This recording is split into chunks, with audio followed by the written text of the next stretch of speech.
Full time fives. This is the brand new Manchester United series on this channel in which we debrief every Manchester United game and I'll give you 5 key talking points from the game. And what a game we've got to start with, boys. Everton 1, Manchester United 0. Let's just get straight into this.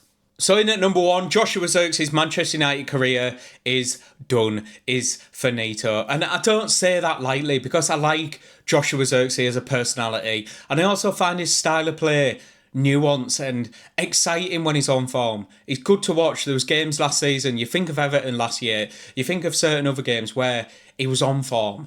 And it's good. It's exciting to watch. But he simply just isn't good enough to start in this Manchester United team. And he's also not good enough to come off the bench and impact in this Manchester United team. I look at him and I think, what is he actually good? He's good at link play. Right. Last night, there were so many different opportunities for him to play the ball around the corner quickly or to link with Mbeumo. But too many times, he played the safe pass, bounce passing back to Bruno Fernandes, bounce passing back to Casemiro. And that's fine. That is a viable way to play football. But it can't be every time. You have to take some risk. And for me, Joshua Zirkzee just took zero risk last night. Even the attempts that he arguably had our 2 best attempts in the game. It's just a lack of conviction. Granted, one of them pulled a decent save out of Jordan Pickford, but you just watch him and you think he's not going to score. And for me, that might be the final nail in his coffin at Manchester United. In at number 2, I've gone for Lenny Yoro and Luke Shaw nightmares. Now, these are arguably 2 of my favourite players in terms of watching them actually play football. I love what Lenny Yoro does as an outside centre-half. I think Luke Shaw's very good technically. I kind of have an affinity to him because he's a left-sided footballer. And watching him last night, he was so lethargic on the ball. This happens with Luke Shaw. This has happened in the past in terms of indecisiveness, rolling his ball on the feet, taking too long to get up the field. And then on the other side, Lenny Yoro started the game rusty. There was a couple of passes early on in the game which not a lot of people will have picked up on, but he passed the ball behind De Ligt or he passed the ball behind Luke Shaw. And for me, that is an early indication in the game that you are struggling with some sort of rhythm, and it just played out like that.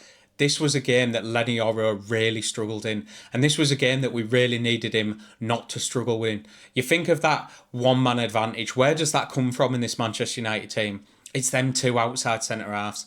They were so bad on the ball, so bad at progressing and upping the tempo for this Manchester United team. It made us look lethargic. It made us look with a lack of creativity. And for me, that was arguably their 2 worst performances of the season.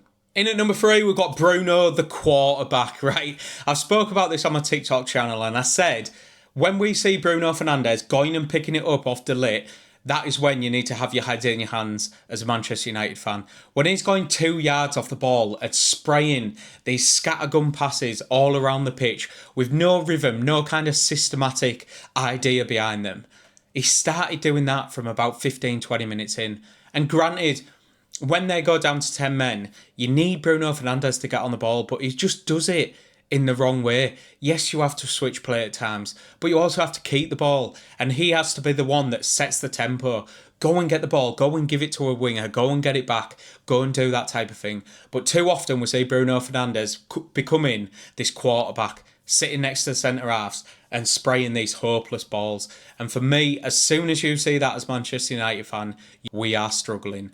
And guess what? We struggled. In at number 4, Patrick Dorgu does not have the quality to start for Manchester United. And I'm going to caveat this and I'm going to say yet. And I've always been a big proponent of some of the things that Dorgu brings to this team in terms of his athleticism. That is something you can fall back on. I say this so many times. You can fall back on your athleticism. And it's true.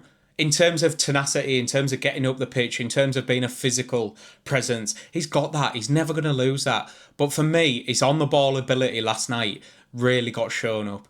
There's too many times when he got down the outside and it doesn't have to be this creative, complex structure of playing an inside ball or doing a step over and going past your man. Antonio Valencia was the epitome of what a simplistic winger can be. And Patrick Dorgu can do that in terms of getting the ball, taking a touch, and just working on a type of cross. And if the team become aware of what he's going to do, you think if it's a chip to the back post, the team sets up for that. If it's a pull back, the team sets up for that. For too many times, he whips it to the first man and it's not right. And then he'll overhit one. And then he'll pull one back. And then he'll do this and this. His quality and his kind of consistency in that passing is nowhere near the level of a Manchester United footballer. And for me, left wing back is becoming more and more of a problem as this season goes on. And in at number 5, Amorim system exposed. And that sounds dramatic, doesn't it? Because there's a lot of people out there who kind of fixate on the system, fixate on the style and the formation and all that type of stuff. And I don't think it's quite as dramatic as that. But one thing I will say is, in them last 20, 15, 10 minutes, the rigidity of them centre-backs was far too much. You need an ability to mix it up. And what I don't mean by that is chucking De Ligt up front or chucking Harry Maguire up. What I mean is having the ability for that one of the centre-halves to go and stand in a certain position. And you think of Luke Shaw, right? Perfect player to do this. Is he a left-side centre-half? Physically, he might be. On the ball, no. He's a left wing-back. He's an attacking full-back. And for me, we really missed the trick in terms of him just going and standing out wide. Say to De Ligt, right, you deal with the striker. Lenny Oro, you cover around. Luke Shaw, you just go and stand out there. Be an outlet. And then that pushes all of the team further up. And it also makes Everton stretch out and worry about that. Because Luke Shaw's delivery is something you can worry about. Patrick Dorgu, you can give him the ball. You can let him cross, as we've just said. Mazraoui, similar on that other side. But Luke Shaw can put a ball in, can create chances from that type of position. And for me, this is a fundamental in Ruben Amorim's system. It's too rigid when we are chasing a game, when we're looking to break down. You need players to move out of positions. You need players to occupy certain areas of the pitch. And for me, I was sat there, I was thinking, we need to change this. We need to change this. With 20 minutes to go, we need to change this. With 10 minutes to go, we had Xerxes up front doing nothing for the vast majority of the game. Yes, Amad Diallo came over to the other side, but it's too much of a light for light. What are you asking him to do? Basically the same as what Mazraoui was doing. But Mazraoui goes around the outside, Amad comes inside. That was the only difference we saw in this system. There was no real mix-up of, right, one of the number 10s go up front with Xerxes, or one of the 8s go into the 10, so you've got 3 10s inside. It's too complex, it's too rigid, and for me, that is a big flaw in this Manchester United system. And that is it, people. What a game to start this with, by the way. I just love it, and I love the game last night. It was perfect. It was beautiful to watch in the Stretford end, and obviously, I'm joking. It's a nightmare. Let me know what you think down below. We're going to try and do this after every game. If I've got the time, I should have the time. So hit subscribe, hit like, get in the comments, get involved. I need to start growing this channel.